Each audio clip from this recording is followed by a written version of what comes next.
It's 10 minutes past the hours of 5 p.m. Now I'm gonna welcome my illustrious guest up in the house. He's sitting right alongside me. I'm gonna say greetings, my brother. Ten eyes still in, my brother. Joetex. 10 eyes still in, my brother. Rastafari international galaxy. Rastafari, you know.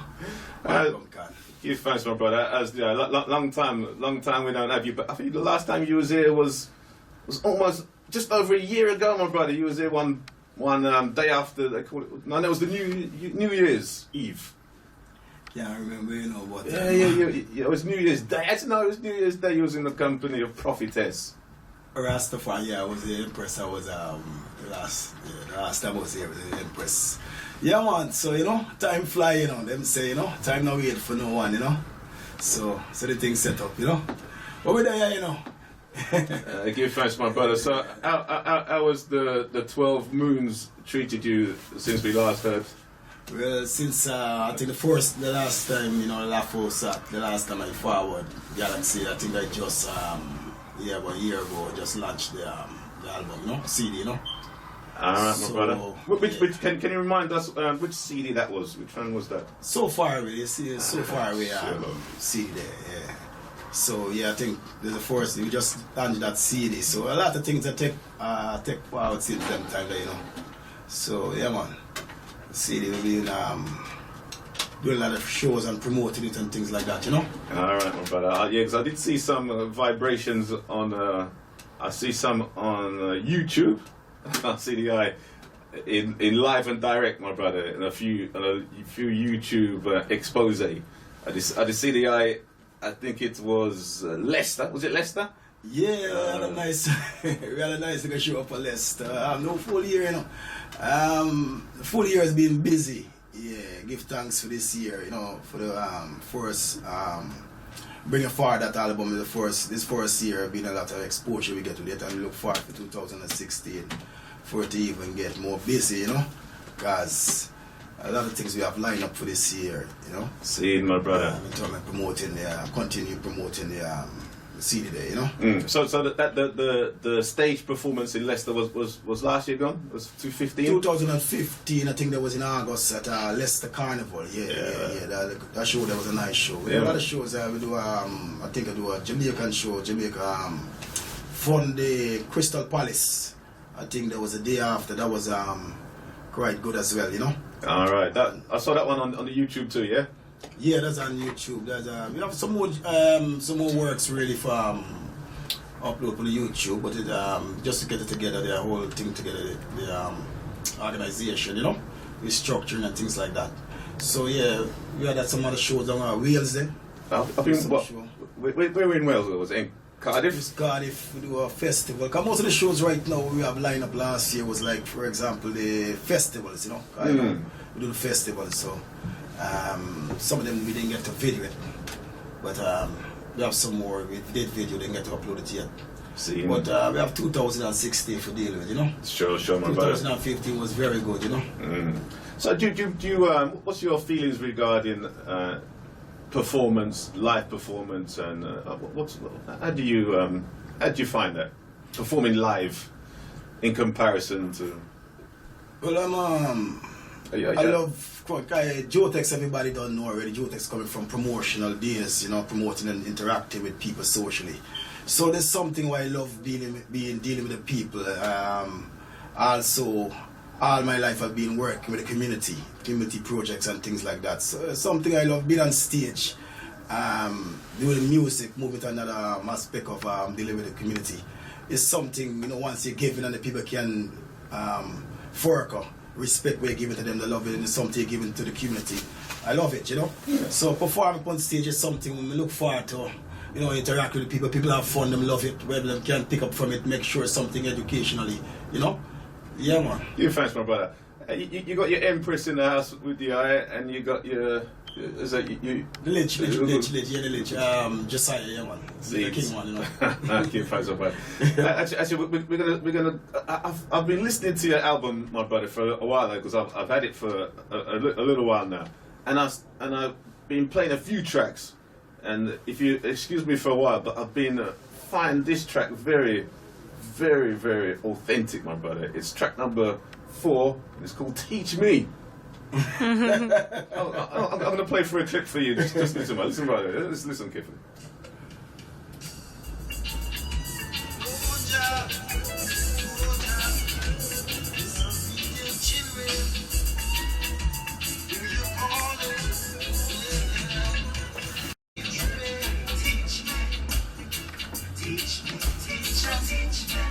Most definitely, my brother. I see you went through quite a few of our prominent illuminaries there. Can you just mention the first 4 again? You did say. Yeah, before he was said that. Well, big up the Empress, as you mentioned, is true. The Empress Nefertari, you know, King Josiah.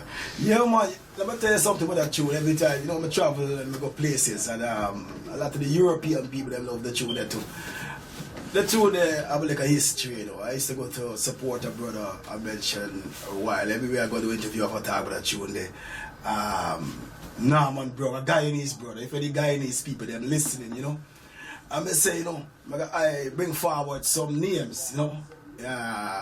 He was doing a community, he was working on a man called UC Choir, who formed the force party of Guyana, South America, Guyana, you know. Ex-British colony, you know. Oh, was that the political parties? Yes, in Guyana. Same. So he was a very important aspect in forming the Force Party to become the independence of Guyana. So his brother had a lot of knowledge, you know. So him says as an artist, Joetex, him say we don't get nobody bringing forward anything to do with Guyana. You know, we have all these Guyanese artists. I mean, a Jamaican man singing thing, you know. Him was big Marcus Garvey. So UC Choir, you know, we bring forward him and another great. While researching UC Choir, I did discover this man called Ivan Van Sertima. Sure. And he had a great impact on me. The man, you know, great professor. Anybody go on YouTube, type in Ivan Van Sertima, great professor, you know. And I said, I'm going to bring forth Ivan Van Sertima as well. You know, it's funny when I make the tune, I bring forward the tune, you know. I can count the amount of Guyanese like the tune. When I reach no Guyanese who say them like the tune. If the man will tell me, the man, Norman Brown told me, he said, yeah, I heard the tune, but I'm not very much impressed with the tune.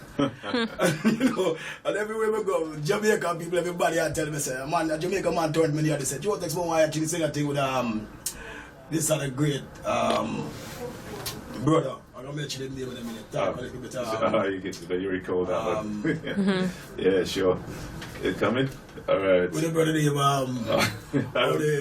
Walter Radney. See. So I'm writing a tune right now with Dr. Walter Radney right now, you know? Yeah, I've seen. And Walter Rodney was from Guyana too, yeah? Well, there's a lot of confusion because many people said Walter Radney is Jamaican. He's Guyanese. No. He was adopted Jamaican. Well, who adopted what? But he didn't. Get involved in the cross. Yeah. It was Rasta, we stay clear of them. Why offense? We stay out of the thing there, you know. He came into Jamaica. I think he came in illegally. And then he can go in a black man country, so xenophobia and you know. That's some xenophobia to a black man with an ex-black man. And then he went up into the hills and then he became adopted Jamaican. Well, we don't know about all them things there. Okay, well, I'll explain that to you another time then. No, I'm not going to take that explanation, you know, because I don't want to get corrupted, you know. Probably a Rasta may go anywhere, black people there. Them for accept why as Rast, you know, black is black anyway for the earth, you know. Them a European man carry and dump there, dump it there. But anyway, that's for next time, you know. So that's give thanks, my brother. Alright, now I'm gonna just before we continue, this is the first track on your album, my brother, and it's called Ethiopia I Love. Yeah? Yes, I.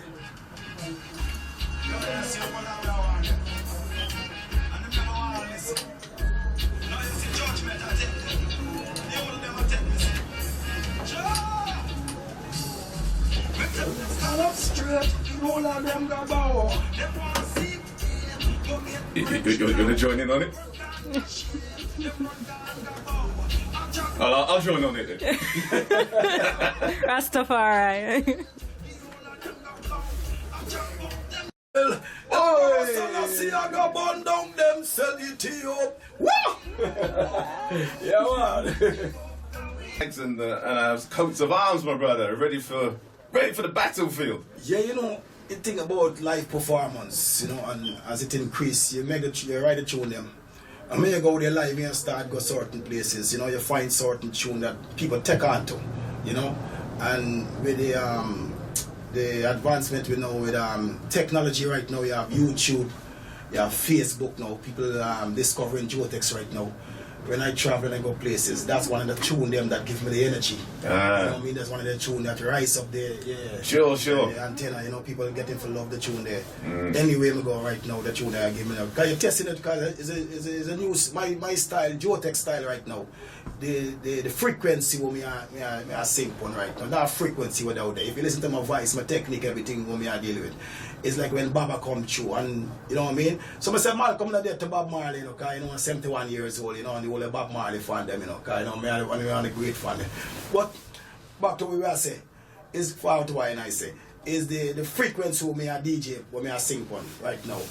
It's like not much people there on that frequency there right now. So it's very people right now for come off of the frequency with them there on for come tune in Joetex is not a very good easy thing for transfer to.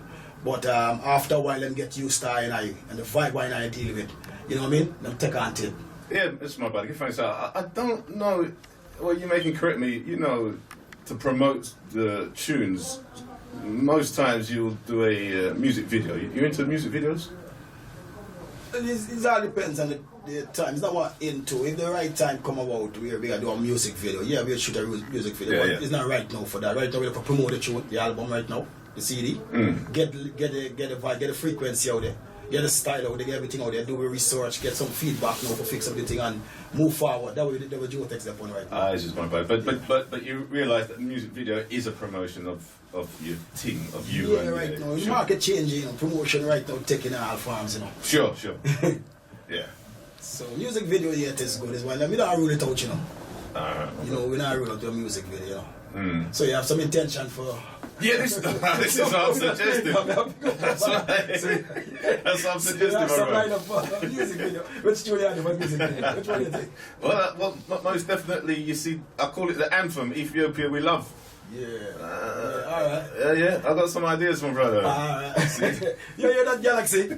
Yeah. Alright, Ras, coming some music video. So look out for the music video coming up for Ethiopia, we love, you know. There's a strong visuals, my brother. All right, now we have a track here called.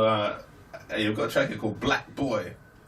Should we listen to that and then we'll hear the vibrations, my brother.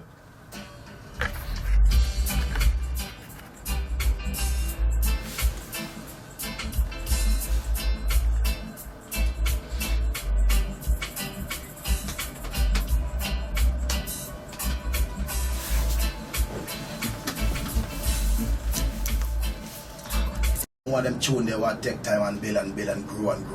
Cause some music go, you know, some music take time, you know. Music is not a thing where you can force it. You know, some people force it, you know. And when we are dealing with music, the lyrical contents like what we are dealing with in this Wagwan, you know, it takes some more time, you know, to get through to the right, penetrate to the right people. You know, we deal with lyrics, context and arrangements and quality of music, you know. So Black Boy is basically for some of the youths them who feel on the street there where are dealing with a gang thing, whether it is local, domestic or abroad, or are dealing with the violence in the community, perpetrating the violence, who feel they in control. Basically the song is saying to them, you know what I mean, you're in control and not, you know, everything we are dealing with is higher than you know what I mean? And it's our design and setup for you, every fashion, every style, every lingo, everything we are dealing with. Somebody in the office designed a long time for you and set you up, you know. So basically say you get set up, you know. So man, for take heed of that, you know. As we say, we are here to de-brainwash. That's our objective here and our mission is to de-brainwash. Yeah, so the thing set up. Yeah, man. Same as the lyrics, you know, we have to de-brainwash the youth them, you know. So make the youth, because most of the youth them now have the teachings right now in the world right now is ready to brainwash the youth them. And even the grown up stuff, most of the girls, sometimes you're surprised to the youth them more deep brainwashed than the grown up, you know. Most of the green you talk to some grown up people right, they expect certain things from them right now. And then some vibes will come out with you want to know what part of the person grow, you know. I'm most definitely brother, and the elders are the more brainwashed, my brother, than because the youth them is just exposed for a little time. So that's, yeah, you know. Some of the elders been exposed to 50 odd, even 70 odd years. True. Because your youth man there is what? How old is? 11. Yeah, see? Yeah, man. So, just 11, yeah? Yeah, man. Can't expose him to the form of brainwash, you know, because, you know, you have to know in this time, you have to deal with the youths, them. You know, man, you know, you have to deal with them and reason with them. Teach them, you know, the way, you know. Absolutely, my brother. So, actually, I've looked on the you got a little title on the bottom of your album, my brother. It says, "Never has reggae music been so good." That's awesome, isn't it? Yeah, man, you're throwing some ingredients in the pot. so who actually writes your tunes then, my brother? Who writes your songs, or how do your songs come together? I just write them, I say, you know. Yeah, so yes, I talk to some musician with their studio, and say, right, 52. One second, my brother, 1 second, because I'm gonna have a look at reason with you. But it's man who write things. Yeah, and like I'm gonna say, or woman who write things. Well, they may be even better. they may be inspired. Yeah, man. But it's definitely hand to pen. Yes, I. Well, so whose hand is it? Override tune. Sometimes I would wake up, you know, and I would get a vibe, I get a tune, you know, in my head. Even Black Boy tune, the same tune you play, then I get a tune. Hey, little black boy, what you doing? You know what I mean? You know, looting and shooting, I'm going to start singing the vibe coming to that, you know, I'm going to start singing the tune. I get some tunes sometime, if I turn and ask the youth them in the house and ask the Empress, you ever hear this tune before? And they will look around to me and say, there was another one of your tune. From them say that, me know, say them really never hear it. And the vibration of the tune, the melody, the harmony, everything just come as one. Most of my tune I get is the inspiration and just come as one. I never really sit down and take my time and say, yo, let me write about this or let me write about that. My tune, them, every art is different. My tune, them don't come so. Sometimes I get a vibe of a tune, and if the tune don't stick around for like 3 weeks, 4 weeks, it sound good. And if it don't stick around or disappear. I not really take no pen and paper and say I'm gonna write it down. You know, I don't write tune like that. If it stick around for 2-3 weeks, a month, I'm gonna find the tune I go on in my head, I say, alright. Because I have tune right now in my head with me have 5-6 months in my head. But I'm not even write on a paper yet. See that. We was reasoning in between the interlude, and we was mentioning of our brother Maccabee, and it was mentioning our and I was listening to him first night there with an interview from our brother Nick Arroyo, and Maccabee was saying about his experience in the studios. So when he's in the studio, he does his tunes just live and direct, where he was saying with other people now they'll do it line by line. And so they'll record line by line. You understand what I'm saying, yeah? So they'll record the first line, then they'll stop for a break, and then they'll record the second line, stop for a break, and then when at the end of it, they put it all together, and it sounds like as if they sang the whole tune one time. True. All right, so you know it's the drop-ins. Every artist, if I see artists do something in a studio, I can't write tunes. So. All right, so he was saying that when they come out to perform it live now, because they did all drop in, when they come to do the whole song, they flop. They can't do the song because they never really do it all at the first time. True. Like I say, every artist. So do you do your songs? How do you do your songs? Do you do them one time? It depends, you know, because it depends on how the artist come into the reggae or he see himself within the reggae industry. You know, someone come in the reggae industry for hustling. Someone just come in the reggae music for like hype. You know, every artist different. Every artist have objectives when come in the business for. I really see myself in the business coming from the traditional side of things. That's where I'm coming from. You know, the Burning Spirit, the Winston Radley, we just start with the gang, Bob Marley and some of them people there, you know. Peter Tosh and they go forward, you know. Eddie Grant and the all of them. So I look at myself when I come in, when I deal with tune, like I said, have to be something that comfort as an inspiration. And if that inspiration stick forward, I know it can stick forward with the people there. And the contents of the lyrics why I sing. Sometimes I get a tune, sometimes DJ a tune. And even the style of the tune and the lyrical contents of the tune, I really set to my standard. It sound good. I threw that on the bin. I don't really come out and I'm gonna DJ there and I'm gonna sing that kind of tune. That is not me. You know? Some people turn to me and say, "You ever sing one and two because you see what I'm going, you know, put some like voice in hand so and you know what I mean, think up your voice, you know, see that around the place and this around the place, you know." And I ain't know how to run the place, cause from I know it and I grow, you know what I mean, Jah run the place all the time, you know? And that's how I do it. So actually, I hear you. I hear that you're dropping in. Are you do some DJing somehow? You do some DJing and you do some singing. What are you telling me? Is that DJ, sing J kind of thing? So how did you develop that then? Was you a singer first or you was a DJ first? What happened there? I would say basically singing first. Yes, singing first, you know. But we love little sing J sometimes you get a vibe now, you know. And I stick a thing where you want from. Come have some DJ tune with DJ earlier. Yeah? Yeah, so. Was the straightforward DJ? I would say yes. Some of the tune we have the tune Island Rasta Camp. You know, tune like them tune there. Yeah, we have tune like Preacher tune. The tune called Preacher. Some DJ tune in the early days. Yeah. Okay. So you have, and then the market, you know, you have to deal with the market too, because when you go there on stage, you have some people gonna want to hear some like a vocals, some people gonna want you mix the vocals, and some people want to hear it straight, you know. So you have to move with the times too, to a certain degree, you know. So let me get some historical perspective here. You say you started as a singer and then you develop a DJ style and then you move it forward and you put the two of them together now. Is that correct? Yeah, kind of style. It is kind of, they call it in the market sing J style. Oh yeah. It's like they tune there. Me tell them stand up straight, the whole of them go. So it coming like a DJ thing. Ethiopia we love. Then you get the little vocals coming, you know. So you mix the combination. Oh yeah, I understand that's the kind of sing J, but Yes. but that's a sing J style. True. But did you used to do straightforward DJ? Yeah, we have tune where we DJ to straight, you know. Can't get about the top of it, but we have tune where we DJ. All right. You know? So okay, so that's what. Right, swinging back now. How did you get into the singing in the first place? Did I ask you that already? No. Yeah. How you getting to sing? Because this is what is fundamental now. Because I would say, now that you've mentioned it, that you was a singer first, how you get into the singing? The tune, I will get to the music business now.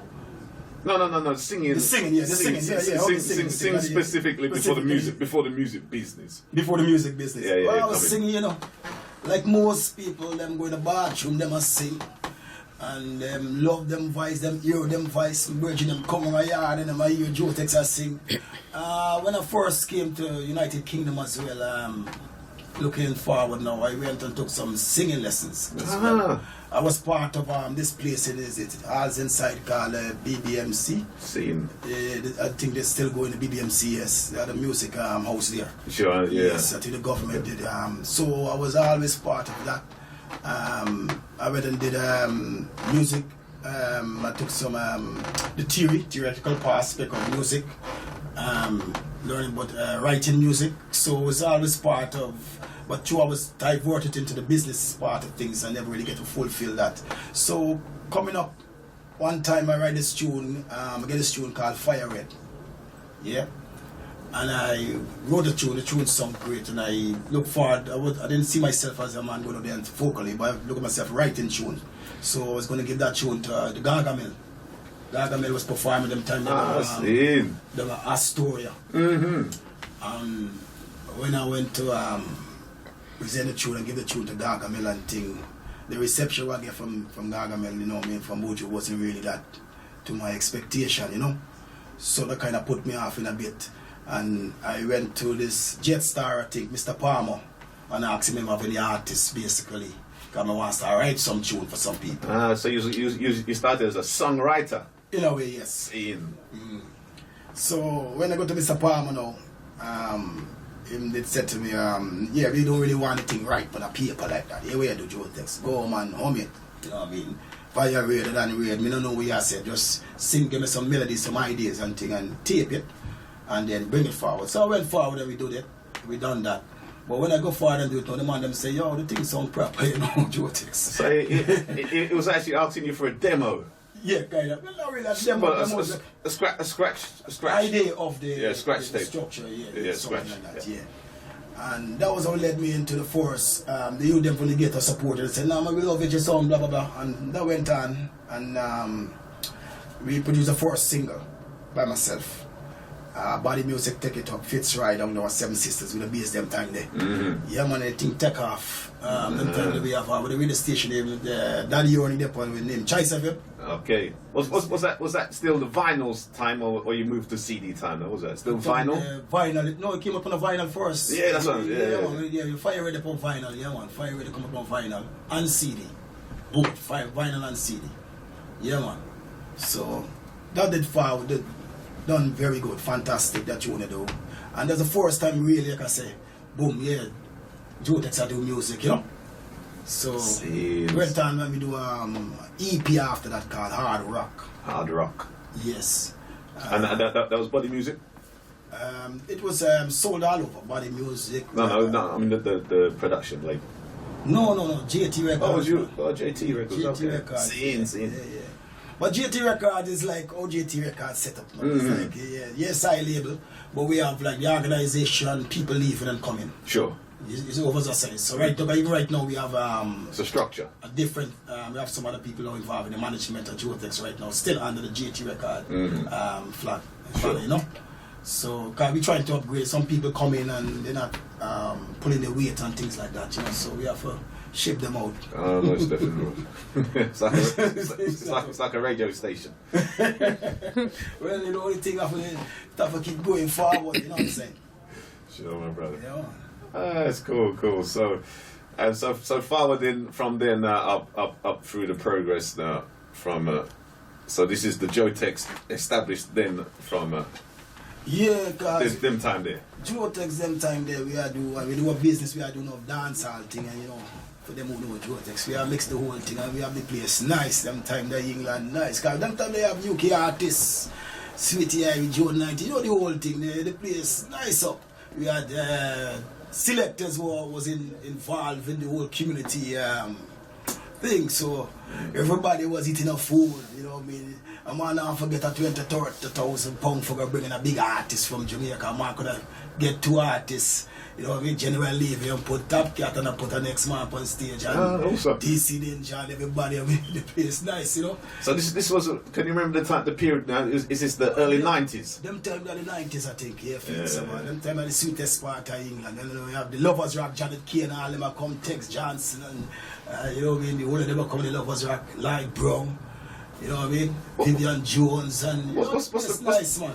What's your relationship with Tex Johnson? Is it your family? No. Tex Johnson. That was the proper English Lovers Rock. We give them the ratings. It's just that he took off your name, that's all. Well, not mine. I wasn't about to take off my name, you know. Enough man, not one man alone there. There's something, you know. Wonderful. And as a fully active involvement. Was you involved in a sound at all, my brother? Was you into the sound system too? Did you get him? Sometimes in the sound system we had Jimmy Magic and we had sax. Which sound was you associated with? Did you associate yourself with one of them? Those are some I was promoting most of the time that all right. Mainly into the promotion. I was doing a lot of promotion at that time there. Yes, I work with a lot of the songs and a lot of the selectors at that time there, you know. Cool, my brother. All right, someone just sent a little message here saying that Joetex. Some people say that you're Guyanese or you're Jamaican. Make up your mind. What are you? Is it real? What am I? But I think he did answer them. I think he did answer them earlier, didn't he? Because he's a black man, isn't he? No, he's an Ethiopian. He's an Ethiopian. My mother. But you do have a slight accent there from somewhere. That's what we call my mother. She Guyana. I grew in Guyana. I pick up all the Guyanese outside. They pick them. Yeah. They're very shy people. You're not gonna hear them respond to you. All right. No. There's one here. There's one here that will respond. Sister Oracle. Yeah. Guyanese are very timid. Rise up, Guyanese, and Sister Ebony. Rise up, Guyanese. Respond. Yeah, we have growing Guyana, school Guyana, all by Stone. A place like where them call in what we can call it Jamaica, Tiffany Garden. So we grew there, school there, you know. Father upon my father's side now, my father's Jamaican, as them call him. Morgan, he was the first man to own a nightclub in this country, Albert Morgan. Yes, big man in the community in England. You know, I get to know him till after years after I come to this country, get to know say about him, you know. Go to New York and live right next door to me too. So one of them things there, you know. So yeah, we got the Chinese and the Jamaican combination, you know. I mean, it's one of the best combination I think in the Caribbean, you know. So you've been like a Creole, really, aren't you? Well, I don't know about them definition there. Like I catch people them trap. I look at myself right now. Everybody, you know, it's up to people. I mean, I tell people for identify themselves. As a man feel or a woman feel comfortable, identify themselves. I see myself as Ethiopian. Ethiopia. You, actually, when you walk through Ethiopia, they don't know any difference. No, but when I say Ethiopia, you know, people narrow it down to that place where they call Addis Ababa. No, I don't mean Addis Ababa. I mean the entire continent. I mean, yes, I says if you, that's why I didn't say Zimbabwe. Because if you walk through Zimbabwe, they wouldn't know that you're not from Zimbabwe. Fools die from the lack of knowledge, you know. Yeah, right. And suffer from the lack of knowledge, you know. And it's for we who have the knowledge, not for just chastise them or look down upon them. It's for teach them that's what Galaxy they do, you know. So we're going to place here, South Africa, xenophobia. Them look for the black man, them own brother and sell it out. Him not support, him come and take them job. But then again, you have the Europeans, them, they want to take them country, them not penetrate that. So it's ignorance, you know. So you have that in the Caribbean, you have them in Britain, right there in England, you have the area code. So it's a thing they have with genes, you know, with blood from, I don't know, it come from creation, biblical or what, that we always look for fight. We look for an excuse to really start a war with each other, you know. And this is something now, I and I, as levicated elders in the place now, we must get rid of all them perception and looking at people from where them come from and them thing. I try to burn them thing there, you know. Straight up, my brother. As Peter Tosh said, once you're a black man, you are an African. Yeah.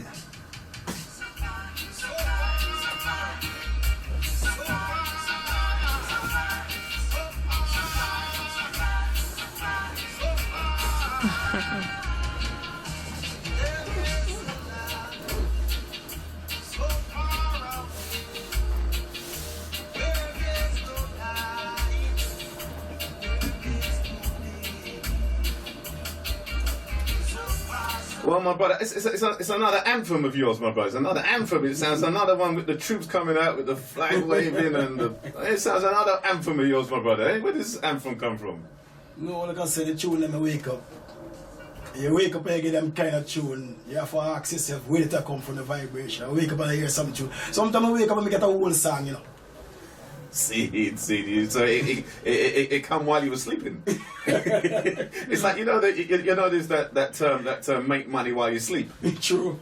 You know, I've never heard it, but it's so true. Wake up sometimes I get a whole tune, lyric, everything, and myself with this vibration that comes from, you know. But it comes from deep in the consciousness, my brother.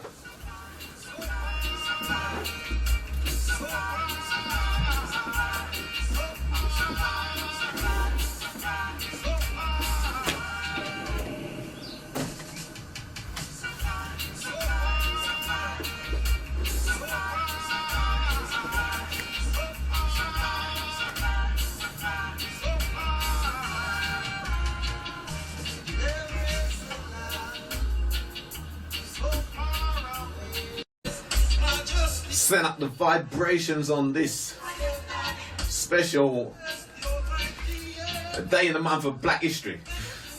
Most definitely. Sounds of Joetex.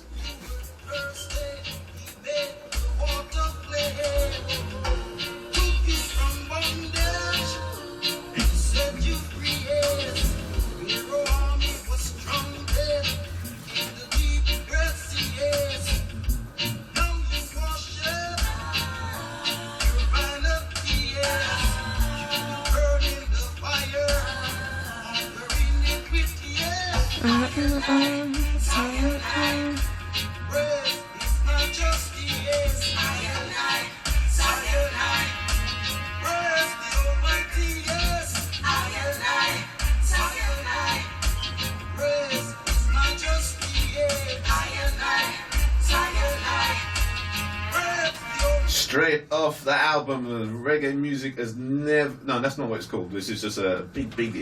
I say reggae music has never been so good. To bring it to you, courtesy of my brother Joetex. I've got a little message here, my brother. Someone has just sent me a little message here. It says... Let me see if I can find it. Let me see. Where is it gone? What do you think of reggae music today? Reggae. What you think of reggae music today, and is there a way to improve, or is there a way to go forward? Well, reggae music today is definitely it has changed in the way, in the traditional way, which we, I mean, in life, in every aspect in life, things are always, nothing stays stagnant, Absolutely, my brother, because change is not a bad thing, is it, my brother? Change is good. It's a good thing sometimes. Not always. I would sometimes go for change, I would go for modified, if you want to call it that way. No, but sometimes, my brother, it's a revolution. It's not a modification. If you're gonna revolutionize things, yes, Bob, come on, but in the sense why I see in reggae right now, I mean, I see it coming on revolutionary vibration, I really I see the artists then right now conforming to society basically, in a sense, even with the dress code, how the artists them carry themselves now, I want to know, sometimes I look on the artists, right? I don't get that revolutionary vibe from artists. Very few artists I can look out there right now. I say, they're taking a stage show and them can give me some vibe and build me up, apart from probably King Shango or, because most of them, the artists right now, lyrically, they're not coming nothing to me. Most of them hype, it's a fashion thing, There's some good artists. This brother out there is doing good. I hear a lot about him in Africa. I heard about him before. Nasio Fonte, and have a new, supposed to get a new album out, brilliant lyrics, arrangements, everything. I like when I listen to artists, I like listening to lyrics, I like listening to arrangements, I like something for uplift me. Because in these times right now, how the world is set right now, we deal with reggae music. I want to hear rebel music, Yes, now and then we can have one, two artists who are kind of similar down things, but when the artists have come out, everybody has to follow the same thing. Even the voice, this voice enhancer thing, everybody are jump on right now. The frequency with them are sing on right now. Most people want to go into the bashment right now. You know what I mean? My personal opinion right now with reggae music, to me, it take a wrong cut. Take a wrong cut right down, come off the motorway and take a serious turn off, a wrong turn, and then forget it back on track, And another thing with reggae music, why I find it right now, with the selectors them right now, we don't really have, that's another crucial part in the business right now, where we don't have proper selectors them, to me personally, because you have selectors them, same thing every day and day out, and is this narrative of just, when you talk about reggae music, first thing comes to some people's mind, it's just one type of music, one location. The selectors become lazy. In the early days you find a selector go and look for tune and bring out some different tune, bring out some different artists. We want artists with innovation, artists with vision. You know what I mean? Have certain skills and knowledge and bring it forward for the youths them, And it's all have a part to play within the local community in the aspect context of business, economics. When we are the artists, there was a businessman looking at the reggae music. Let me look at it from the business aspect of reggae music. When reggae, the artists them was wearing the baggy clothes them. You had the Sean John clothes and the American kind of style clothes at that time them. You know what I mean? The urban kind of clothing. If you go back as far as when Pinches and all them artists have come out in the early days and Shabba come out, and most man in the early days used to sew them own garments, you find a lot of tailors was employed, both in Jamaica and Caribbean and both in England. Them days, like everybody put on them linen suit, every man I go them Portsmouth take, because the artists them set the trend. Then it moved to now to the more urban kind of clothing. You know what I mean? Rockaway and them kind of clothing. And you find a lot of black shops in the community spring up because man I go to New York now because the artists them set the trend. I don't realize the artists them realize the power them have. And you find now with the artists them now, them change up the dress code. I remember I was in New York and this artist came out. What name again? Anyway, I bring him forward him name, but when him forward him come out now, some slim clothes him wear, and the dressing style was more European kind of style him bring forward, you know. And all the youth now, the youth them now start running at the shop them and change up, throw away all them clothes now and them start dress like him, you know. And what I'm trying to say is that the artists them set the trend. They used to set a trend, and that trend we used to set have an impact on the community in the aspect of business. Since they remove that now and everybody address more commercial now, if you go around the community right now, you know, you find most of the shops them, black shops them just disappear because the youth them now wear certain clothes anymore. They're not wearing no Rasta clothes no more because the artists now wearing no Rasta clothes again.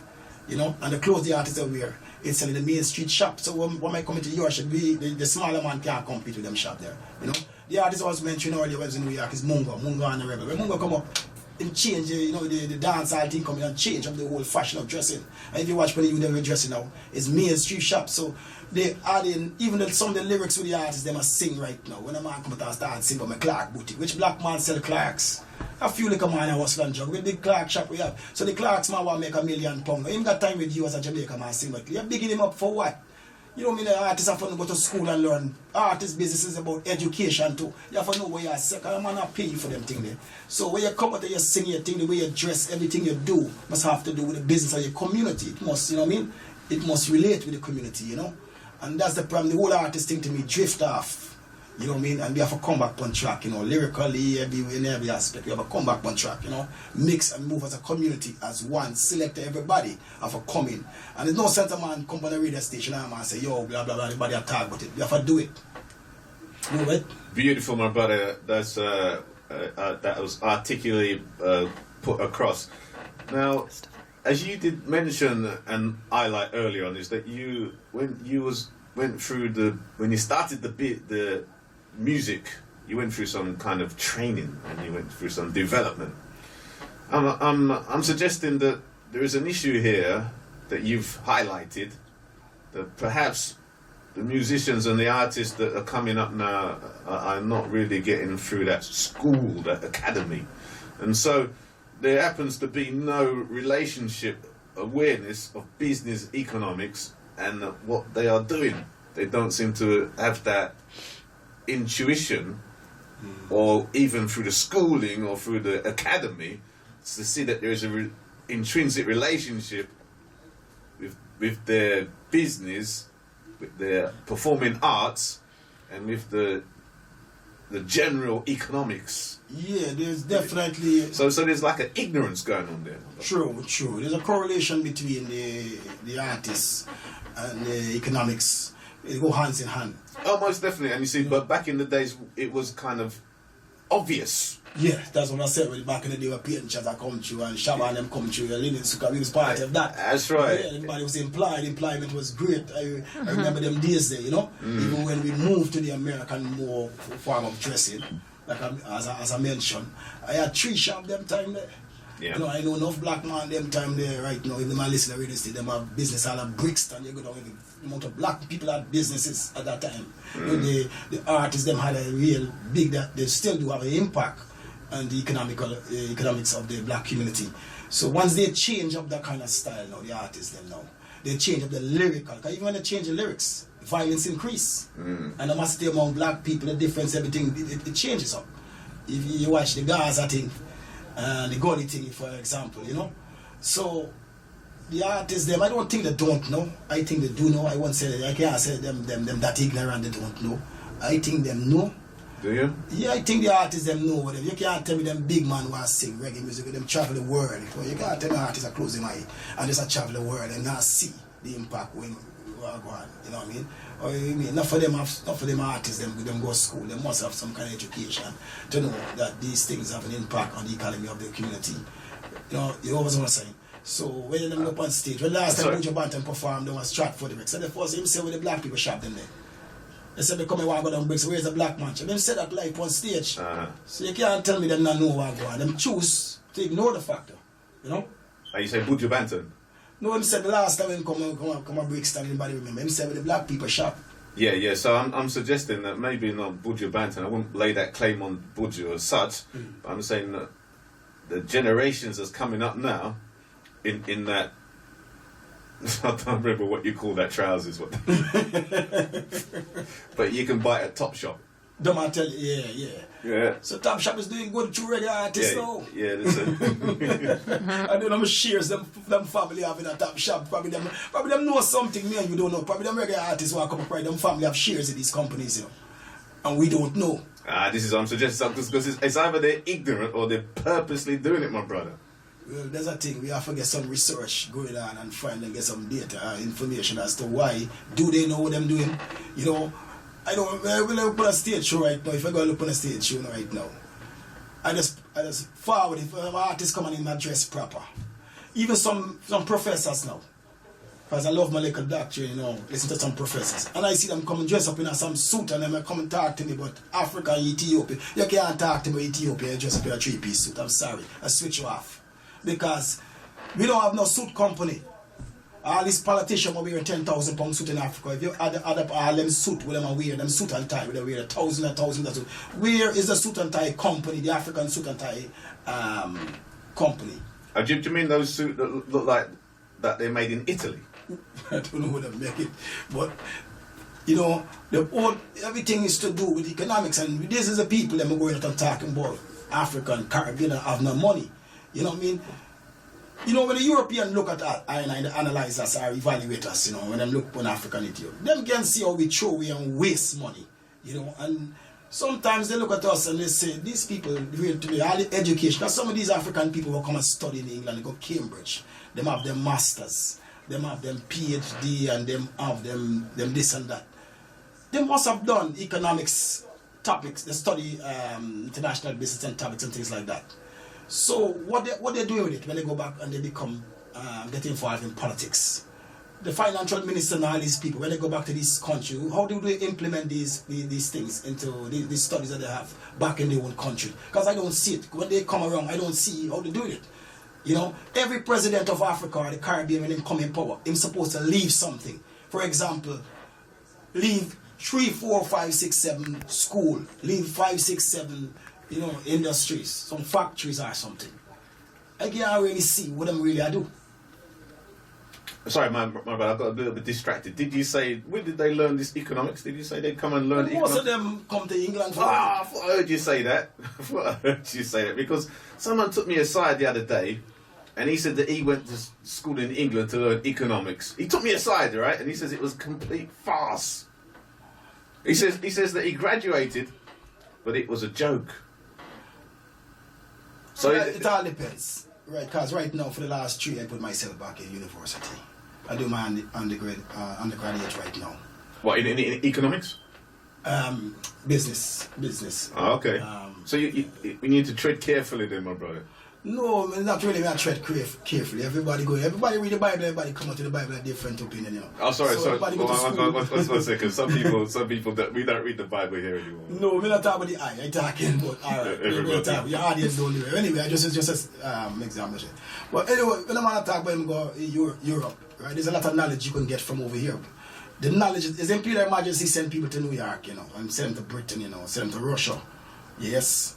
To go and obtain certain knowledge and come back to Ethiopia to implement it, you know, to develop in the process of developing Ethiopia.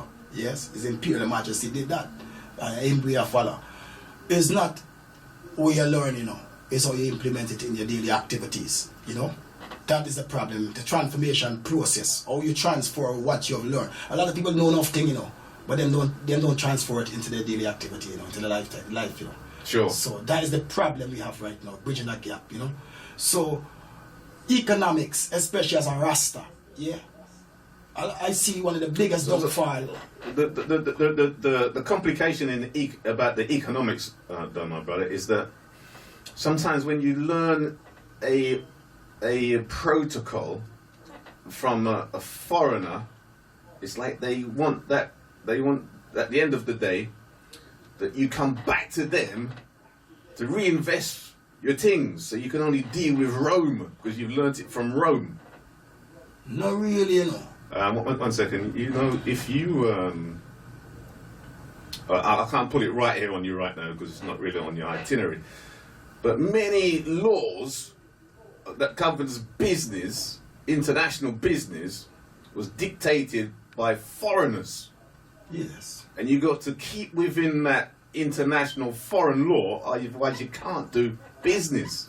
To a certain degree, yes, I do. WTO and the United Nations and all these business who have, yes, it's all international, and they have the monopoly and most of the laws in how the operation, in how business, the operation and how business is being run. I agree with you, but we ourselves within neighboring borders of in Africa, yes, there's a lot more we can do within amongst ourselves. Sure. So, yes. so this is what I'm saying now about when you are de-brainwashed, when you learn certain things, you can see where they are trying to trap you and giving your work back to them, and you can say, no, we don't want to go that way.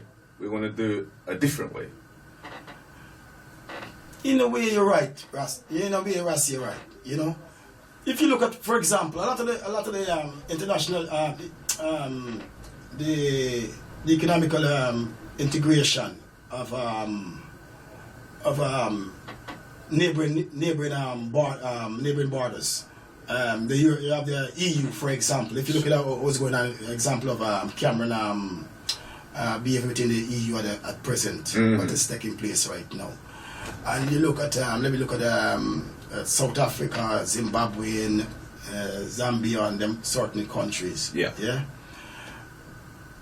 There's a lot more that these countries can do, right, to increase the free flow of the product and services, even with their own people. Yeah. And this country, when you're learning certain things, right, they're not as biased in the institution that I once started. That's why I go in there to see what's going on, because when I see an African man and I see a Caribbean man, especially Guyanese people who go about education, I want to know what is it about education that makes a man so stupid.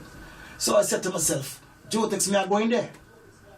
And I can go in there and make sure I get the same qualification and degree as these people wear suit and tie. And I want to know if I can become stupid. So I look at my little empress and I said, Princess, I said, tell me when I'm becoming stupid. You know what I mean? Yeah. And I don't see the way how these people, even in these institutions, they're telling you about things that take place in Africa. They're showing you how to analyze these things, how to evaluate these things, how to come out within your own interests. So I don't understand why African man or whoever coming over here can go back to Africa and implement all these policies in the interests of Europe. I don't understand the party. So it got to be the individual themselves. I think religion as well and tradition has a big impact as well in how these people go about, implementing their policies. Because you can educate a man as much as him like, but once his mindset, as I say, if he's not de-brainwash himself and he's still under that spell of Christianity, him can't really run the country. And the European man, I can tell you something that Europe do not run a country religion first. It's nation first. Yes. If you run a country on religion or class or tribe first, the country ain't going nowhere. You know, because you're missing the big picture. But when you go as a nation now, yes, in every policy you think with the interest of the nation. Forget my religion, because I could be a Rasta, you know. But I'm not going to run the country upon Rasta. Which Rasta is not a religion anyway. So the country is going to be running the Rasta in a way because it's the liberty of the nation. Rasta is a nation thing. Yeah? So I can't say that you're running from Rasta, because Rasta is a nation thing. The nation of the people, the interest of the people come first, Dada. You know? That's why I big up the man in Guyana where him name, I can't remember his name, somebody gonna call him there and tell us with the Prime Minister and the President, or Guyana name, probably remember him. But not for big him up. Or he might come deal with the nation, the clean up the city. These are certain times, sometimes as a president, you know, is the little things in life that counts, you know, not the big things, you know, that makes a difference to the small man, you know. And these people, them sometimes they get carried away with all this education and nothing with the little thing, who makes a big difference to the smaller man, everyday man. And that's the big problem right now we have with our leadership, you know. No vision, you know. Give thanks, my brother. And I think as Bob Marley said one time that if he was educated, he would be a fool. is that what he said? Yeah, man. You see, Ranger, you're Ranger. Somebody just text me and tell me, say the man, they're my guy and the president again, the Ranger, you know? See, give thanks for about it. It's Joetex again.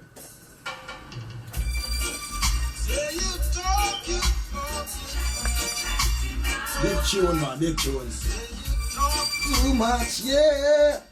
I said they talk too much, eh. I said them running, you're running, you're running, you're running up your big mouth. Tell me what you done for I. Hey, what you done for I. Hey, I said them running, them running, them running, them running up them big mouth. Tell me what you done for I. What you done for I. Hey, hey. Them back. What is this I heard about? Your mama is a bush parrot.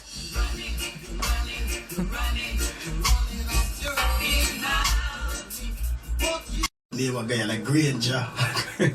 They got some upfront guy in these. Listen, see. It's good for them to come out. What does Rasta mean to you, my brother? Rasta mean everything, you know. You know, I tell you, there's a lot of principles in most religion, as them call them, in Hinduism, Sikh, Muslim, Christianity, even the Bible. All these concepts, they have certain moral principles that we all can learn from to help us in living in love and unity amongst I and I self, you know. So why Rastafari? Because Rasta don't like, for example, you're a rich or Muslim man, when a Muslim man, whether in black or a black Muslim or Arab Muslim, him see you lesser than himself. No matter what. The Muslim thing come first, him see you less than him. Regardless of what you deal with him, no matter how you treat him. Him other Muslim brother could have treat him more wicked, him see you as a less a species himself. And that figure with no further religion, same as Christianity too. That's what causes all this war go on. You see with Rasta now, when I see myself above nobody, well, I can only speak about myself. You know? When I see myself better than nobody, when I deal with that class thing, that's why I say I'm born wire fence. When you come tell me, say you're Jamaican and this, them thing I mean nothing to Joetex. You may different, we have to different, because that's the principle and the laws and them thing that when I look for see, we are deal with. You see me? So, Rastana put himself above nobody. He has the liberty, you know, the principles, the laws of nature. That is what I deal with as Rasta, you know. And when we guys know which walk of life you come from, you know, we respect people. I respect a religion, whether you're Christian, whoever it is, Rasta respect them. The difference is every religion on this earth fight against Rasta. But them don't know why them fighting against Rasta. If you stop anyone, them say, but why you don't like Rasta? Even if you go ask a big woman in her 70s, alright, why you don't like Rasta? She can't really tell you why she don't like Rasta, you know. A Rasta man just help her bring her back across the road and stop a man from mugging her, you know. And she still turns and say she don't like Rasta. And that's the brainwashing thing will come in over the years where them put in a people's mind. But then again, you have to blame yourself. Why would you allow somebody or a media to brainwash you? Stop saying these people brainwash me. Why would you allow people to tell you that your brother over there is a wicked and a bad man? When a man come bring a news, you know, and tell you say the sister not like you or the brother not like you, or tell you something, first you have to ask yourself, what in it for him? What is in it for her? Why you come tell me this? If me, my brother live good all these years, and me, my empress live good, why you come tell me something negative about my empress and my brethren? First thing me have to analyze now to myself, evaluate what in it for the messenger. What make this man come tell me this about? And most people don't deal like that. The first thing I hear something, them jump on it. You see me? So you have to blame yourself most of the time. But they come bring me news and come, man will bring a news, carry back a news, see, and carry back different too. Yeah? That's a news carry thing work, you know? So, Rasta to I is Imperial Majesty, Imperial Selassie, Ramadi Kadamawi, you know what I mean? The Zabir. Him set the thing. You know what I'm saying? Him send a look down upon nobody. Even when Italy declare war against Ethiopia and use mustard gas, the Pope of Italy used mustard gas against the children of Ethiopia. His Imperial Majesty went to Italy and shake him hand and said, look, you see me there? I forgive you.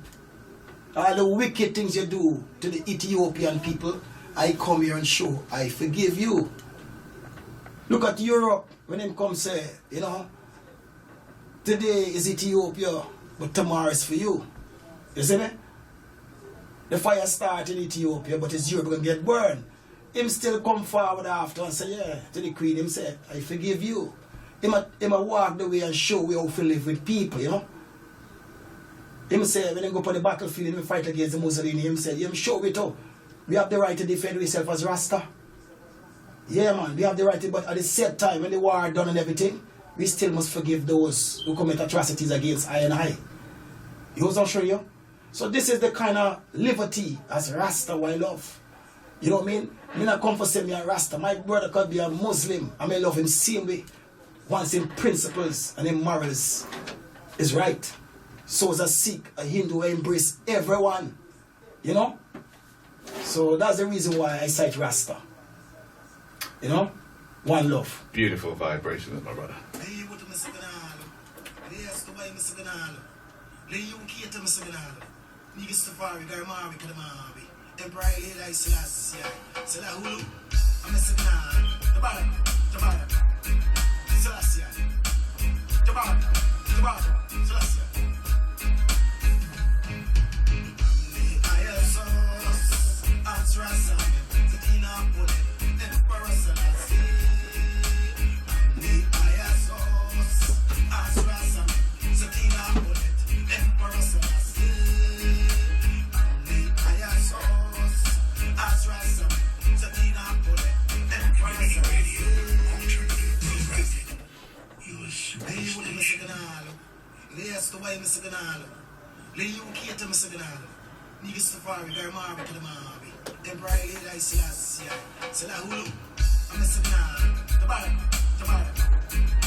Minutes before the top of the hour, 7 p.m. You're in tune to Galaxy Radio, the family of Muta Anu and brother Joetex.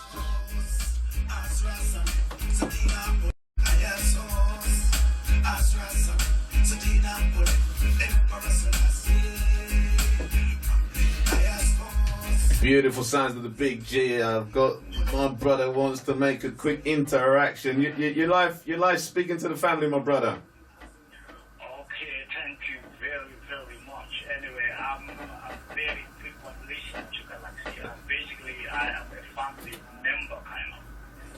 That's the way it's supposed to be, my brother. Yeah, definitely. The brainwashing and whatever whatever is coming from Galaxy is innovative, and it has taken me from one step to another level. Full voodoo, my brother. That's the direction. Voodoo, up and away. Voodoo. Voodoo. And, first of all, before I say anything, my compliments to all female DJs, the engineers, technicians, you yourself and your guests there, and everyone is amazing. You're doing a very beautiful job for us, to be honest. Now, I just wish, we have such a radio station in some parts of Africa to be able to let our people know what you find to do to, make us see the light. Because I think basically, as far as I got the definition of the brainwashing, means we are still eyes closing, sleeping. That's correct, my brother. Even when we graduate from the highest education institution like Oxford, even when we graduate from Oxford, we're still blind like a mice. No, you know what?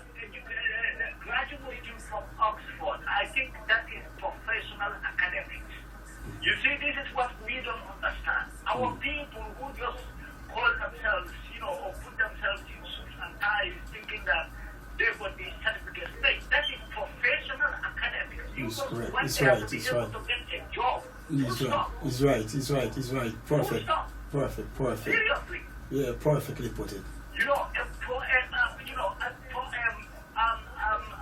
A very good academician, is somebody like you people who might even not be in school anyway. But at the end of the day, the wisdom that you have, you try to share it with your brother whose eyes is closed, to be able to tell him that, listen, let us put this thing together so that we can help the community. I think that is what we call a proper academician. Yeah, man. African academic. That is certificate academician. They are professionals. They are much more like plumbers or, sailors or well. Seriously. Yeah, very beautiful, my brother. You got a bunch of them sitting in Africa stealing people's money. Can you imagine a professional like what you're talking about, graduate from Oxford, Lord Ghana must go back with hard currency, pound sterling or dollar, and then fly with it and then come and save it in this country? You call it academician? No, we are jokers, man. We are jokers. Anyway, what I want to tell about the guy there, about what he said about religion, Sorry, my brother. 1 second. Let's just rewind, because in the family we don't have guys in the family. Like we have brothers and sisters in our family. Yeah, the brother there. Sorry for that. Joetex is the name, man. Joetex. Joetex. So that's yeah, man. Anyway, what I read from Bob Marley and what Bob Marley taught me is Rastafarian is a way of life. If it is a religion, fine. It can be a religion for some of the Rastas. But as far as I'm concerned, I am born and bred in Islam as a Muslim. And originally, I came from Gambia. So in the Gambia, when I was young, coming up to my, like how old I am now in my mid-40s or 30s, before I come into this country, I have, seen Reggae idols there. I have seen Berry Salmon there. I have seen Sizzla there. Luciano. And many other artists who just fly from Jamaica straight to Gambia, and even Lucky Dube. Big man that. Whenever they come, they are with the family. They join us as family. They have never been discriminated for the fact that we are Muslims and they are Rastas. Never ever in our society. And I think Bongo will be a witness to this, this statement, because he just come from Gambia. Anyone who goes to Gambia and look at that little society or community will be able to understand that, listen, we don't put religion over, people's respect. Respect is very, very important, and it's a very ambiguous one. Yeah, man, very good. Religion is a religion of its own. You accept that you are going to devote your Christianity or whatever. But when it comes to our brothers are our brothers. Our sisters are our sisters.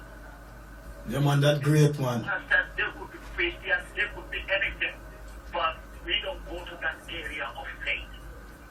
As far as I'm concerned, or as far as I know, because I'm born and bred in that society, and we live with Rastas. We all smoke, we back home, and everything we share, we do together. Baraka. You know, he might be right. Some religious people, like Muslims, might be like, oh, they don't like Rastafari.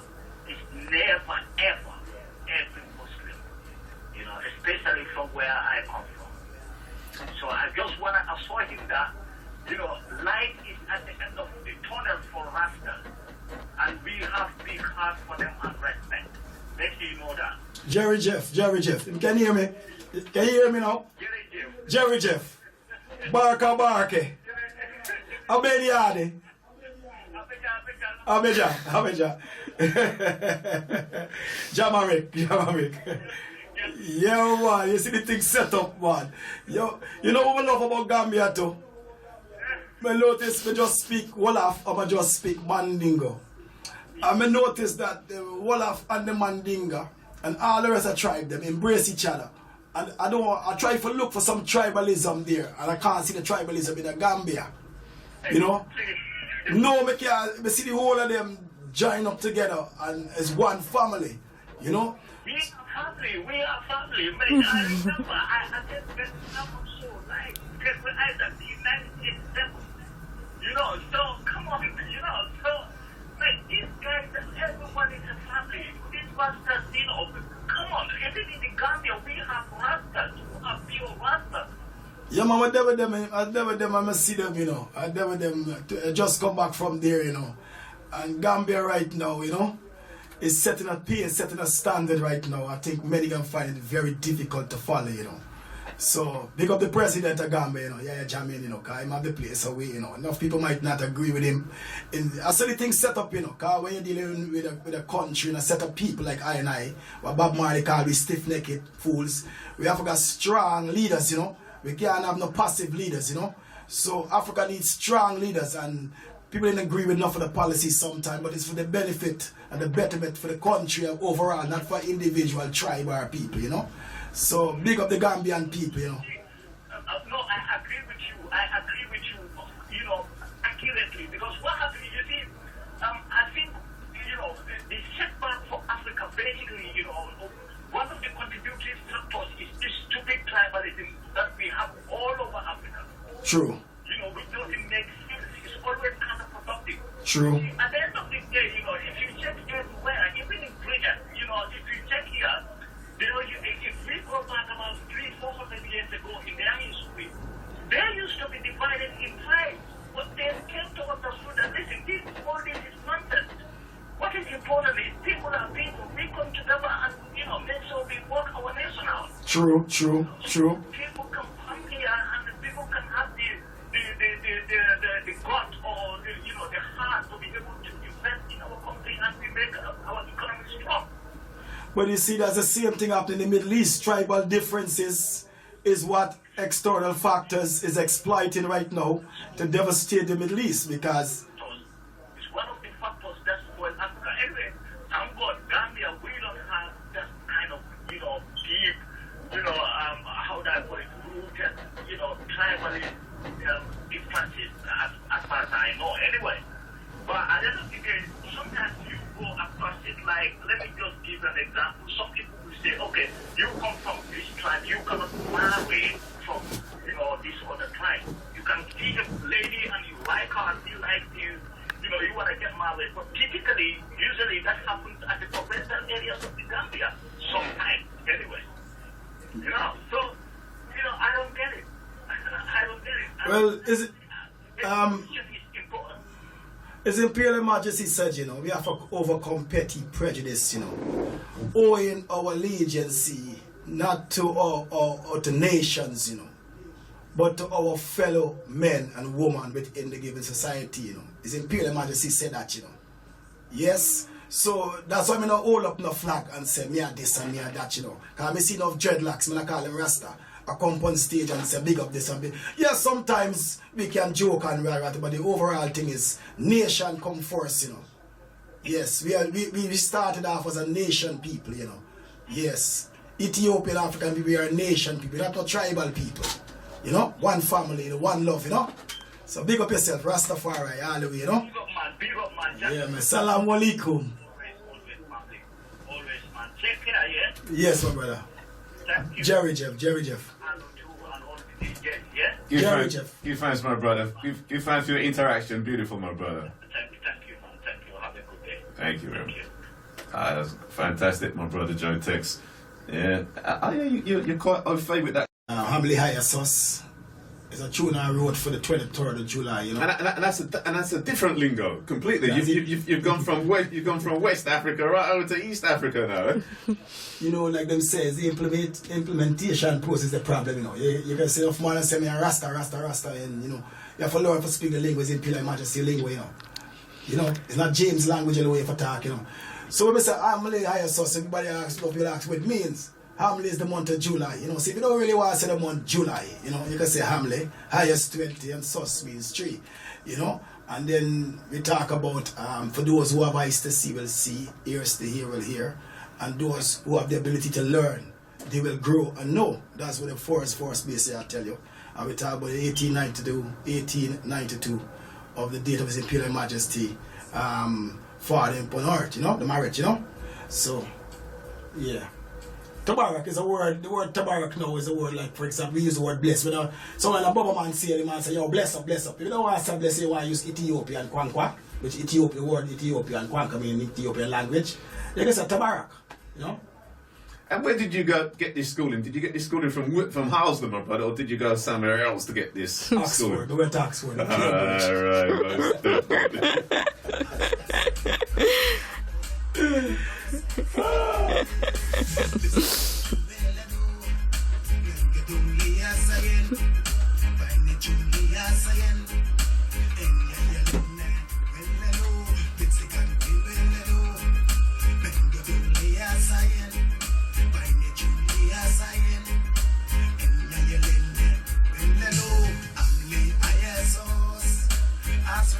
I'm going to take time out and rise up the Racing Cyprus, rise up myself, my brother. Long time we don't see you, but you're definitely on the board, the ship. Rise up myself, the Racing Cyprus.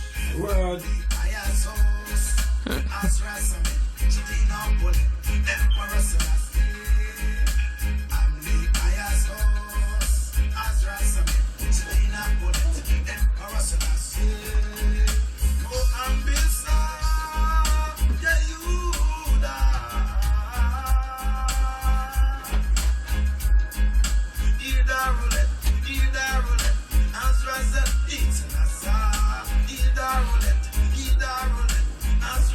Let's put a pause on there, my brother. Someone sent me a quick flashing thing that they've heard there's a track that they hear. It sounds like you. It's called Herbs. It sounds like you. Yeah, man, Herb in my tune, man. Yeah, one of the latest tune. Are you tuned that? Yeah, one of the latest tune we brought forward, Herb, yeah. Joetex, yeah, man. You can get it put with him. YouTube, SoundCloud. We can put it right now. We're restructuring Joetex, so that's another thing I'll pay. For find Joetex, you just type in Joetex Shakka, yeah, and you're gonna find that on YouTube all over the place. And just simple, we just keep it because there's a few Joetex out there, so we're gonna put Joetex Shakka even on the YouTube and place like that, so you can find me. So yeah, man. So there's a few other Joetex outside there. Well, there is a Joetex from Motown, talented Motown, you know, artists. But I don't know of much other apart from that. So sometimes people type in, some people inbox me sometime and things like that. But there ain't much. I was gonna be somebody. Not one man have the same name. Because even I'm Muta Anu. Yeah. If you go on the internet like Muta Anu, you'll see me, but you'll see some other Muta Anus too. So yeah, can't name amazing. Yeah, name is most people sometimes have. A lot of people have the same name, so you know. All right, my brother. So, do you smoke ganja? And have you got any? With you now? Can I have some? You don't have to answer that though. You can answer that off the off. You can answer that off the mic. We'll come back.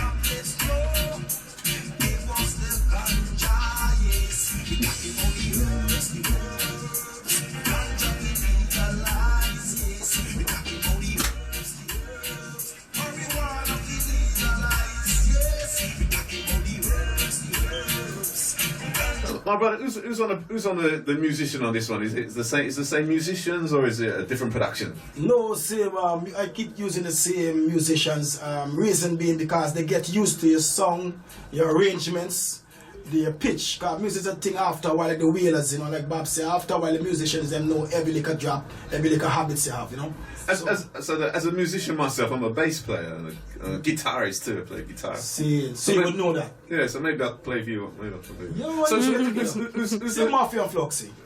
all right. So who else is on? Who else is on the musicians? Can you remember any of them? The guitarists.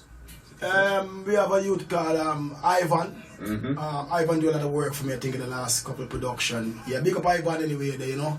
The saxophone, we have a young Empress, ball with the saxophone, and she come in and add to it. Liquorai, big up yourself. Veteran in the business. Liquorai, come and support me with some of the BVs back up there. If you listen to the backdrop, Liquorai, give me some strength. Yeah, a few other people, give me some strength with this tune here, you know. Beautiful, my brother.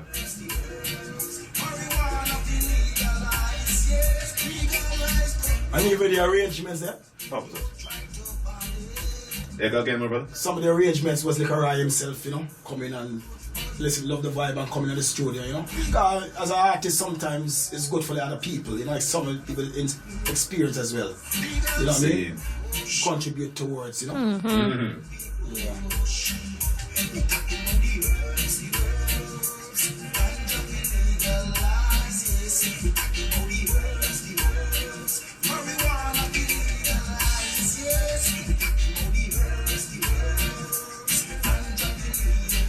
Beautiful, beautiful sounds. You see the party now?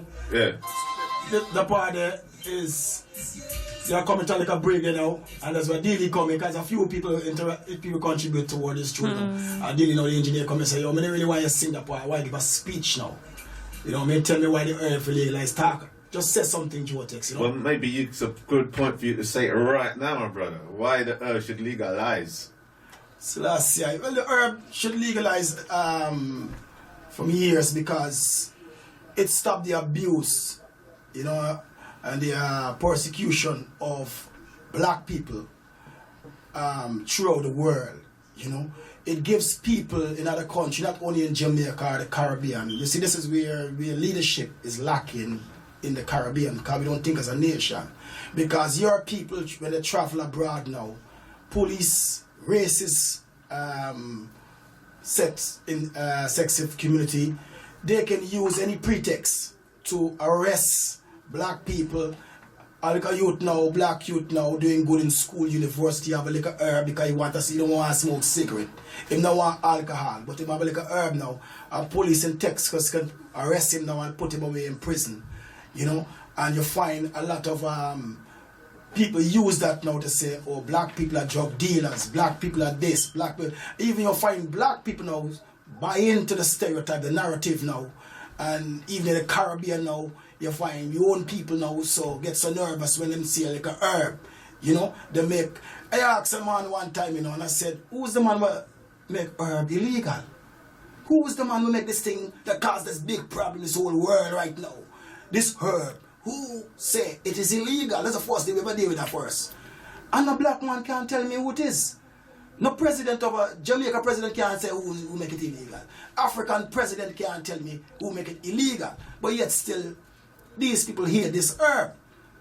And then me look and me say, what it is about the herb that, forget the European man, because we have to set the standards and everything at home first. Charity them say begin at home, you know.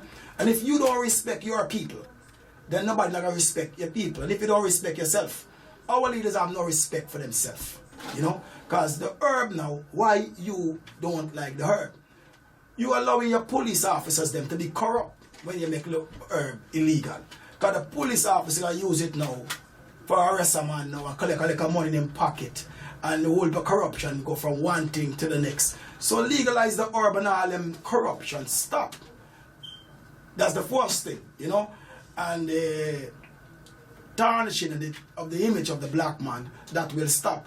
We have a problem now. Look at Africa with the leaders of the West going now to impose legalizing certain sex with other sex. Yeah, I don't want to get into that. But they are thinking as a nation, they are thinking about their people. That when my people go to Jamaica, my people go to Africa, not because they're into certain things, I don't want to abuse them.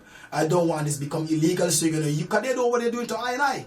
Them know what they're doing to I and I. So them know, say, if they allow their people to go to these countries, and this thing is illegal in your country, you're gonna abuse my people. You're gonna use it as a pretext to arrest my people, and etc., etc. Exactly what they're doing in the case of marijuana.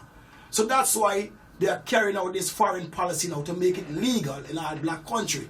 And the Africans them sit down there and not see it. And then never say, okay, well if you are go wrong and you look after your people, I might not agree as a Christian, godly man, drinking my alcohol and smoking my cancer stick with marijuana. But my people, my sons and daughters, I don't want nobody abuse them. So you know something? I'm going to make it legal just for that. I don't want a policeman shooting and ill-treating, you know, persecuting my people. So I'm going to make it as a, because you are a president of a country, you know. It's not your house you're running, you know. So you got to think of the people, you know. So there's a reason why I think marijuana should be legal. And when marijuana legal now, there's a first step. Yes, for the first 9 years, only Rasta alone can trade in trade domestically and internationally with marijuana. 9 years, because that's part of the compensation for the abuse we get. You know, 9 years. Anybody trading the marijuana in the Caribbean have to be a Rasta man. You have to be a qualified Rasta man. Anybody just locks up them in and say them a Rasta, you know.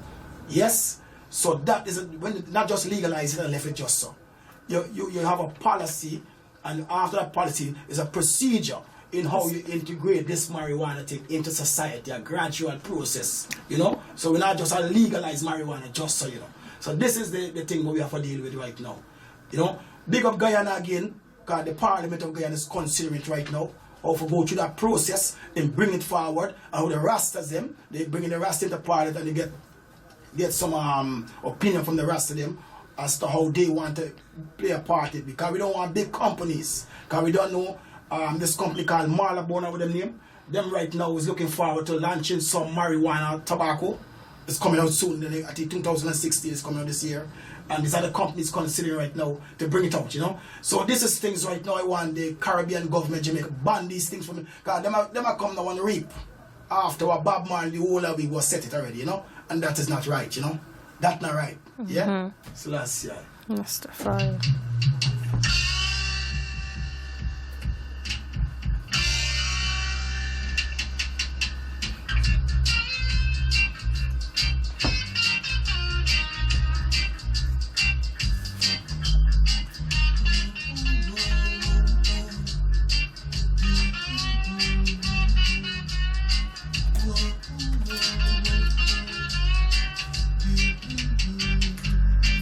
Yo.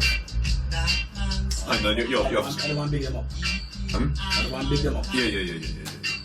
That man should never call a belong. Spoil, I man, I man, don't want to cause any wrong. I man, only eat and thinking of love song. I man, that man. See, look, you're picking them out. See, they walk.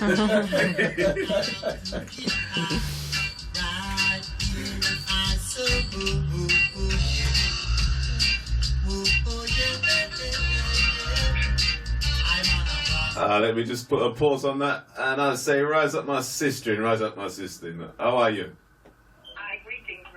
I'm okay. Great, my sister. How would you like to interact with my brother Joetex? Joetex, yeah, I'm just listening, you know, listening to Joetex Tune Into Galaxy. Saw the link on his Facebook page.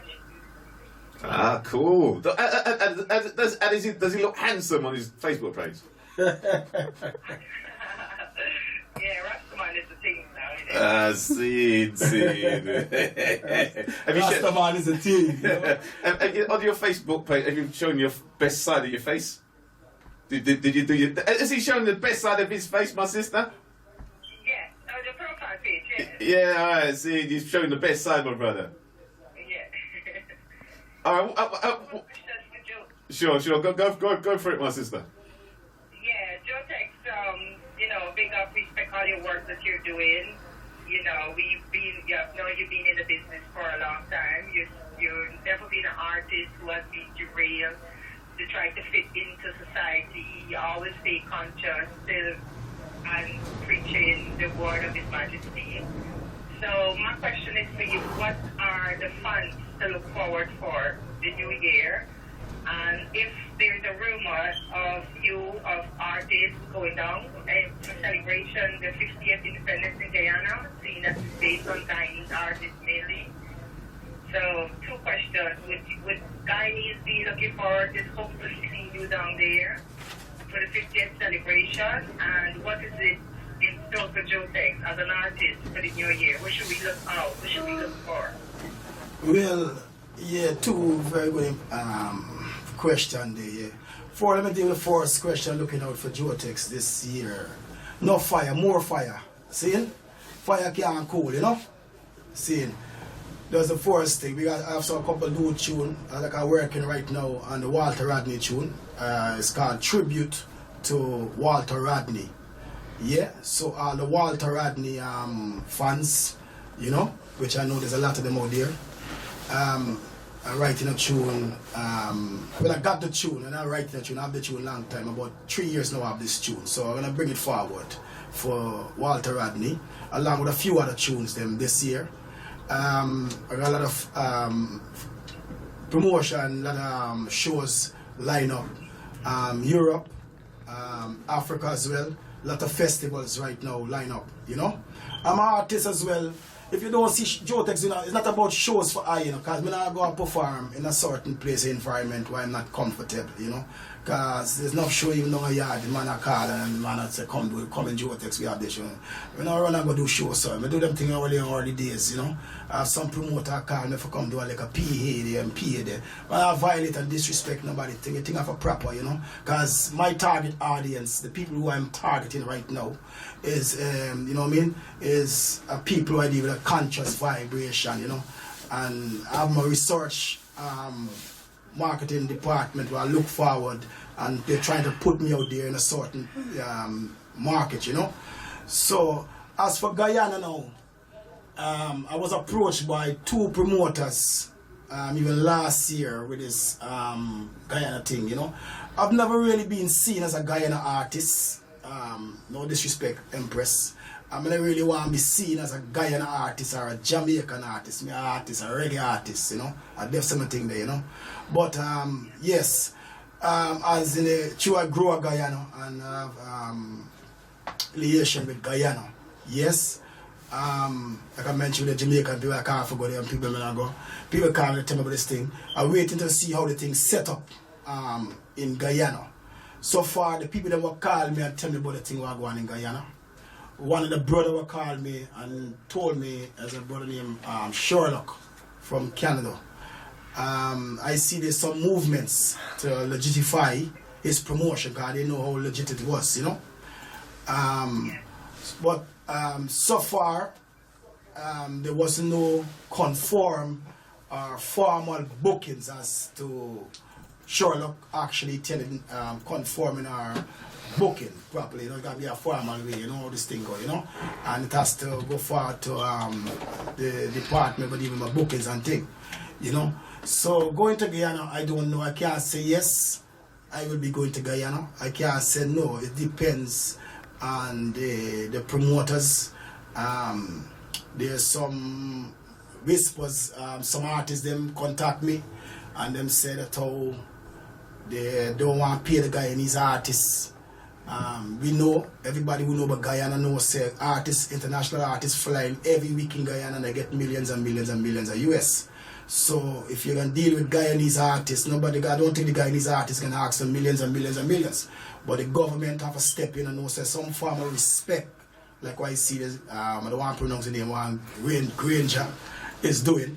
They have to step in and show some form of respect to Guyanese artists. It's nice to have them this year, yes, as the independence, but at the same time you have to have people and have them with some kind of a structure of respect as well, you know, in a sense it's a Guyanese artists, but no respect at the day. So, you know, say, man, look, a bag of money or money is the main objective, But respect for Guyanese artists, full stop, you know, because man an artist, man have family, man have responsibility and commitments, you know.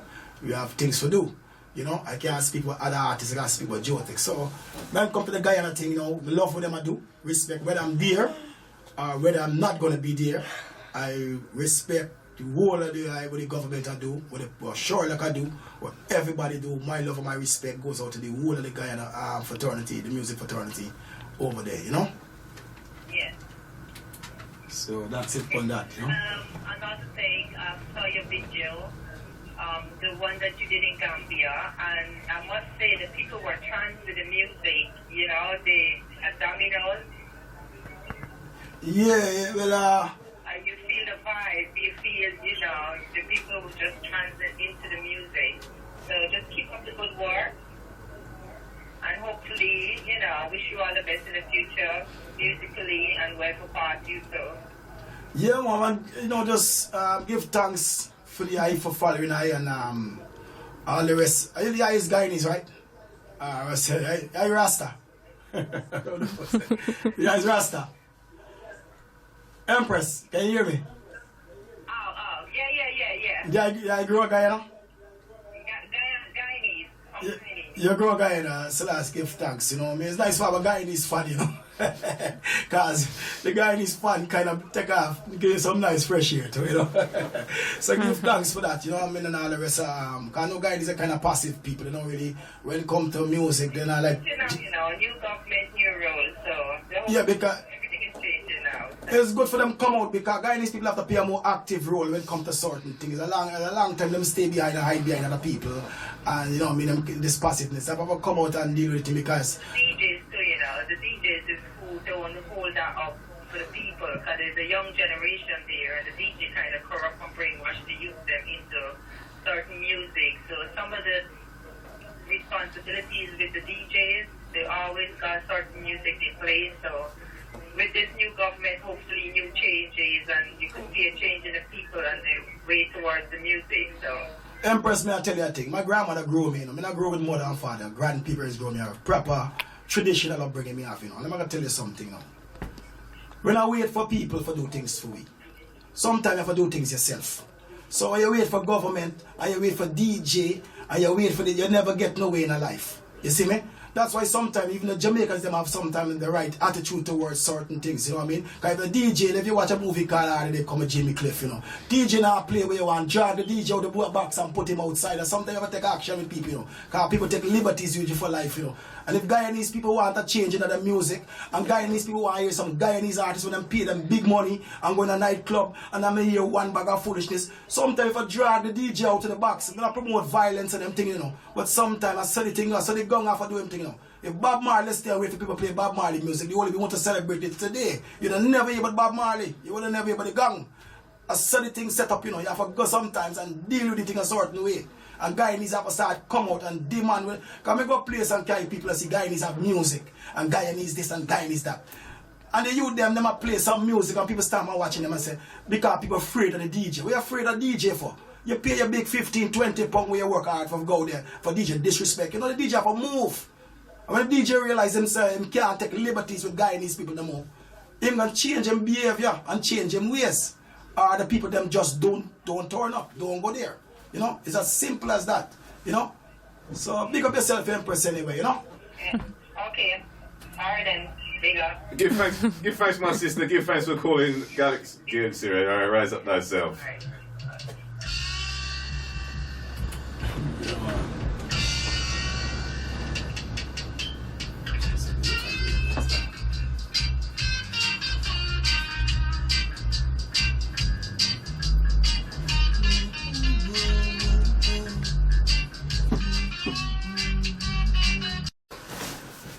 When I see a Ras as a Bubba, a Bengi, a 12 tribe, and an Eli, in respect, because I do a lot of festivals, as people know, when I come across a lot of tribes. 12 tribe, man, tell me there's a house of this, is that. And to be honest, most of them give I a lot of respect. Enough of the man them come across, you Joetex, oh yeah, you know, a beard of them give I can't really speak no negative about them.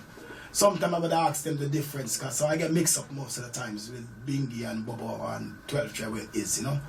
And I don't really want disrespect no guy thing or violate nobody thing, cause everybody thing means precious to them, you know. And when it comes to cultures and tribe, you have to be very sensitive of your tribe, you know. And I respect that, you know. So I don't really get too deep in it, but them give I respect, them give I fork love, and that is all I look for this little time the earth with that one. I don't really want nothing more, you know. And Africa, for those who taking on Rastafari, them for know for eliminate tribe. Them have enough tribalism problem in Africa that to take on more tribalism. It don't really make no sense. So in Africa, if you say you're a Ras, you know, my advice to you, just say Ras and done. Ras in Amharic means head, you know, or royal anointed subject, you know, of Ethiopia. You cover the constitution of Organization of African Unity, which is Imperial Majesty Constitution. You see me? So if you're an African, that is where the thing come from. Rasta come from Zion, you know. Rasta, the whole concept, everything is Ethiopian African concept, you know. It's not a Caribbean thing, you know. Because you have some man say them a Caribbean Ras, them a Jamaican Ras, them a Guyanese Ras, Trinidadian Ras, and a British Ras. I don't know about those things, because, you know, I try to eliminate all farm, wire fence and border fence, them thing, you know. So as an African man right now, if you trying to embrace Rastafari, you know, you have enough problem already. Religious problem, segregation, you have enough tribalism already. My advice to you, stay clear from them kind of bingy, this, that, blah, blah. Not to say it's bad. I won't say that. I can't say that. But you have enough problem for deal with. Just deal with Ras and look for the liberty within Ras. To love your neighbors, respect the elders, them, the tradition, the culture, the values, you know what I mean? Uplift society, you know what I mean? Try to build a country as a nation, not as an individual, you know what I mean, or some tribe, you know what I mean? Do not look down on people because of where them come from or whatever class, they don't have money as you and them, thing like that. No, don't do those kind of things, you know? Respect your brothers, your sisters, you know? Show love, help a man when they can help him. You know what I mean? Help a sister where you can help him. Don't abuse the sisters. Don't degrade the woman them. Don't disrespect the woman. If you sing reggae music in Africa, one day I go to Africa, I go to a place called Batakunka, I go to another place, Burkama. And some artists I go up on stage before me, the man I pull out them pass. I have to look at them boy and say, yo, big man, you not go up on a stage with Joetex. Straight. I call the promoter and say, yo, them boy not go up on no stage. Because you not go corrupt no stage where me I go up on. You know? And when the artists go up on stage and I start talk up something, you know, I try to follow some westernized kind of concept. And I see people them drag him off. And I love that. Big up Gambia for that. Them drag him off. You know, them thing there, burn them thing there. You know what I mean? You're African, you're royal Ethiopian. Rasta come from Africa, if you don't know. You know it now. The concept come from there. And it's all about upliftment in every aspect, you know? You know what I mean? In every aspect, it's all about uplifting yourself and those around you. Respect. Watch the lyrics you talk. Watch how you talk to people. Watch how you treat people, you know? So that is Rasta, you know what I mean? Beautiful, my brother. Muta'ano in the company of brother Joetex on this day, the 6th day of the month of the second moon. There's a track here that's just popped up, my brother. It's not your track, but it may answer some of that. Just like you have as well, my brother.